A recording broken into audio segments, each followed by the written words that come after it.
Oke, perkenalkan nama saya Adris Priansi Namele. Di sini saya sebagai pembawa materi pertama. Perkenalkan, nama saya Nurmita. Saya di sini sebagai pembawa materi kedua. Perkenalkan, nama saya Amelia Irianti. Saya membawa sesi tanya jawab. Dan teman kami nama pertama Adris. Sekian perkenalan singkat kami. Kita lanjut ke pembawa materi selanjutnya. Oke, kita masuk pada materi yang pertama, yaitu font dan suku kata. Tapi sebelumnya teman-teman tahu apa itu font? Kita masuk ke dalam pembahasannya. Oke, font. Font adalah bunyi bahasa yang terdiri atas bunyi lokal dan bunyi konsonan. Simbol atau lambang bunyi bahasa adalah huruf. Dalam bahasa Indonesia terdapat 26 huruf dimulai dengan huruf A, S, D. Huruf D. Font dapat dikatakan pula bunyi bahasa. Bahasa Inggrisnya yaitu red font. Atau font adalah satuan bunyi yang dihasilkan oleh alat ucap. Ya. Alofon. Ya, alofon adalah perbedaan realisasi pelafasan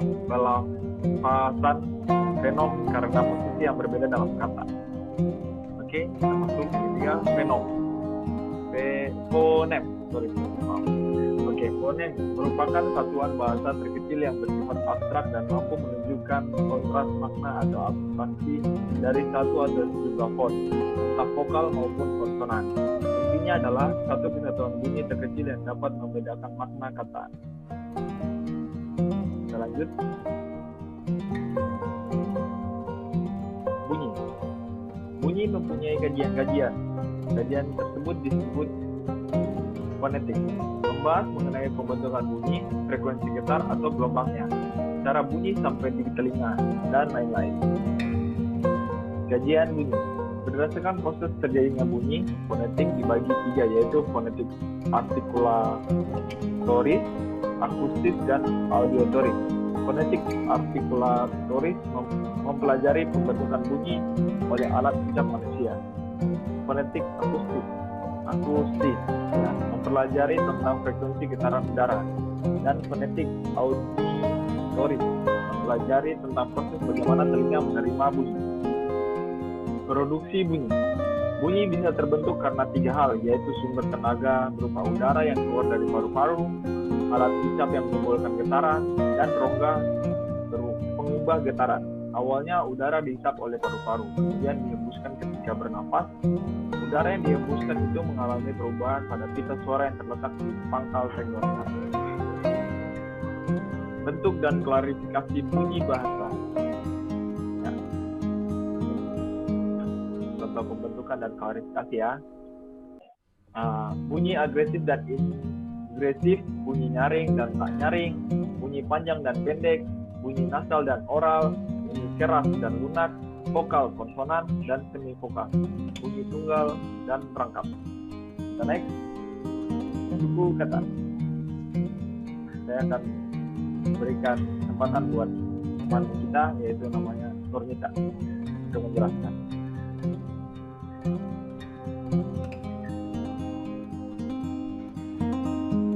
Oke, baiklah, saya akan melanjutkan materi yang dibacakan oleh saudara Adris, itu suku kata. Suku kata merupakan penggalan kata berdasarkan pengucapannya dan biasanya terdiri dari beberapa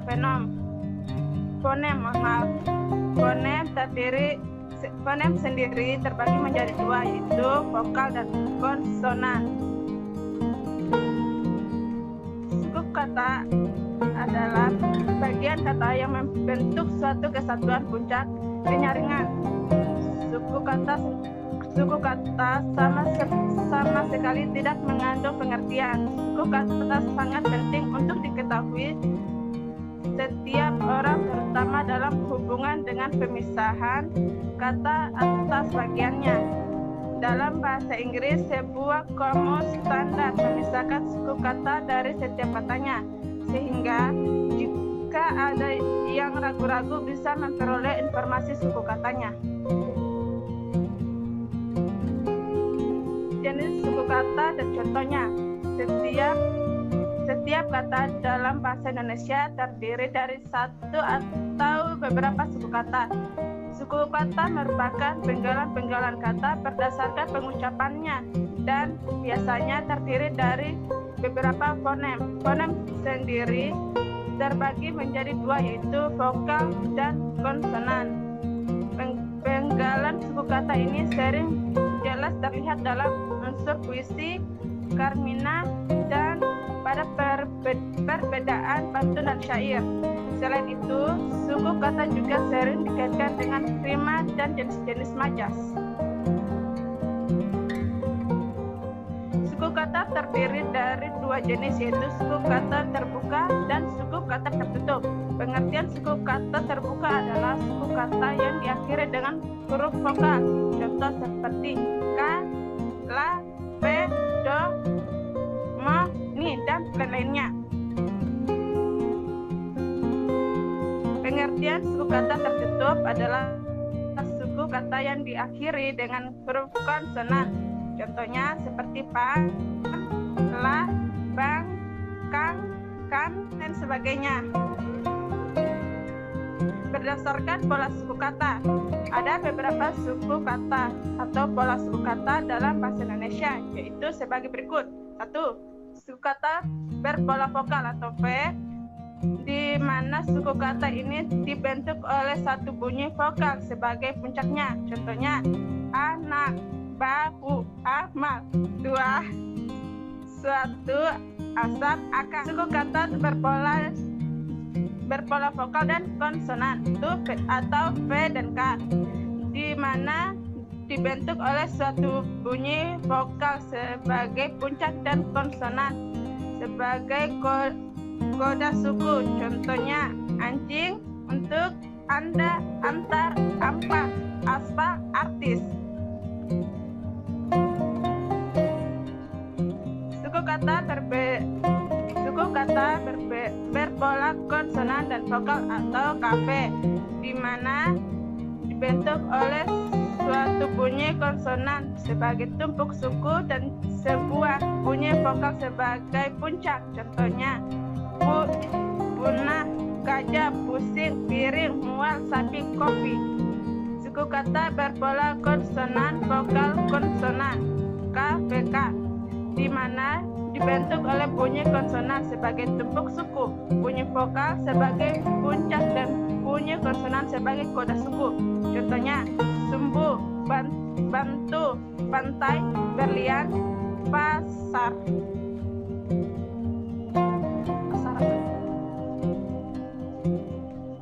Suku kata berpola konsonan vokal atau KKV, di mana dibentuk oleh dua bunyi vokal sebagai tumpuk suku dan satu bunyi vokal dengan sebagai puncak.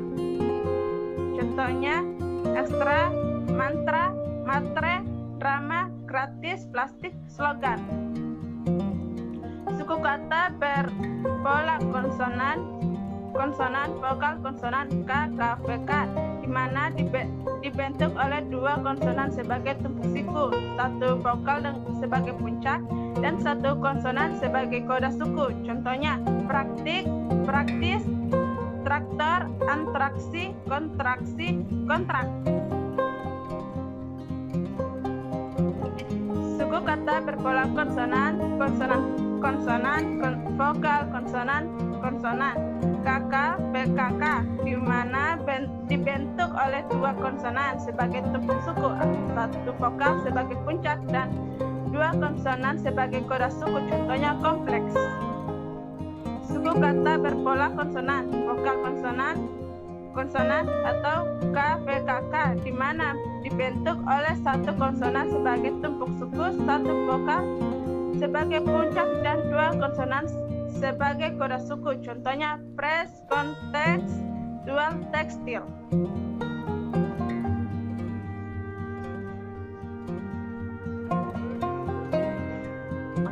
Suku kata berpola vokal konsonan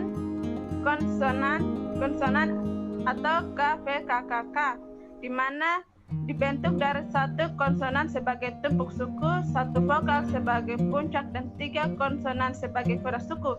Contohnya korps. Nah, selanjutnya suku kata berpola konsonan, konsonan vokal atau KKKV, di mana dibentuk oleh 3 konsonan sebagai tumpuk suku dan 1 vokal sebagai puncak. Contohnya instrumental, strata, strategi.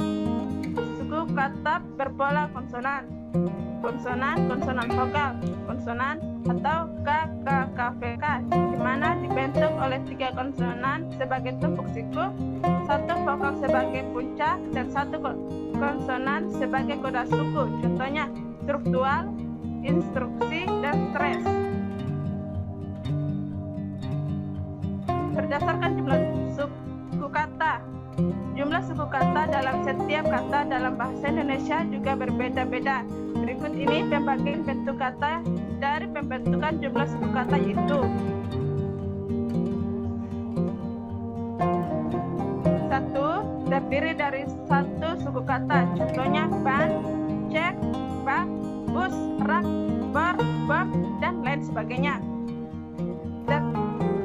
2. Terdiri dari 2 suku kata. Contohnya sapi, rumah, buku, tulis, pulpen, dan paku. 3. Terdiri dari 3 suku kata. Contohnya kemari, jendela, lemari, sepeda, sepatu, cewa, seperti. Kemudian 4. Terdiri dari 4 suku kata. Contohnya dasawarsa, kelelawar, kacamata. Selanjutnya 5. Terdiri dari 5 suku kata. Contohnya kadaluarsa,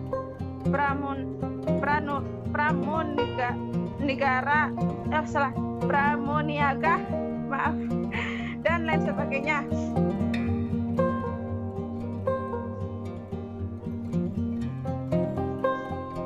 Penggalan suku kata. Apabila terdapat 2 vokal berturut-turut, maka pemisah dapat dilakukan antara 2 vokalnya. Contoh, saat, duet, lain, muat, buat, taat. 2. Apabila dapat konsonan berturut-turut dengan di tengah kata, maka pemisahan digunakan sebagai huruf mati. Yang kedua, contoh, mandi, cantik, ampas, kasti, pintu, bandar, sakti, bukti. Selanjutnya, apabila terdapat 3 konsonan atau lebih, maka pisahan bisa digunakan sebagai konsonan kedua. Contoh, anggur, bangkung, mangkir, bangkrut, dan bangsa. Selanjutnya, apabila dapat 1 konsonan di antara 2 vokal, maka pisahan bisa digunakan pada konsonan tersebut. Contoh, amal, anak, ibu, ayah, acak, akal. Kemudian lanjut, apabila terdapat NG, NY, SY, dan KH, maka pemisahan dilakukan sebelum atau sesudah rangkaian tersebut. Contoh, akhir, angkat, dangkal, syarat, syariah, dan bangkrut. Selanjut, apabila kata itu mendapatkan imbuhan, maka pemisahan dilakukan serangkai dengan kata dasar dalam penyukuan kata. Contoh, memberi, memakai, gemetaran, ketakutan, terluka, bertani. Terima kasih, saya akan kembalikan ke moderator. Sekian dari saya.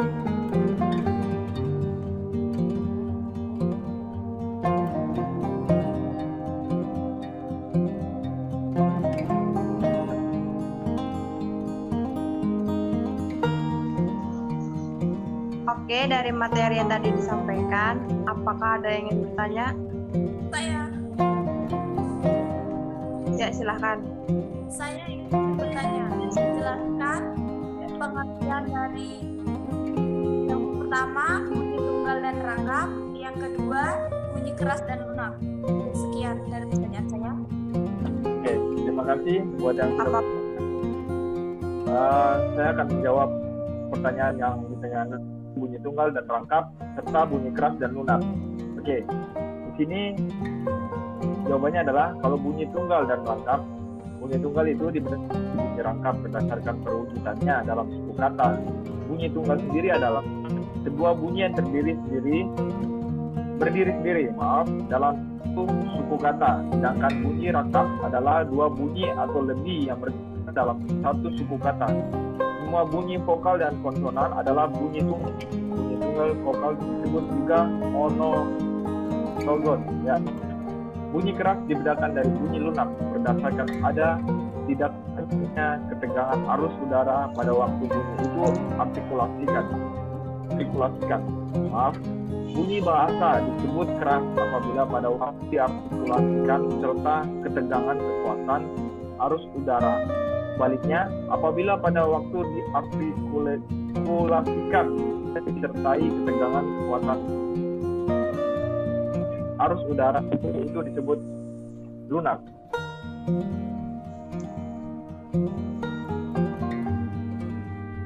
Ya, mungkin itu jawaban dari pertanyaan yang ditanyakan teman kita, Aprilia.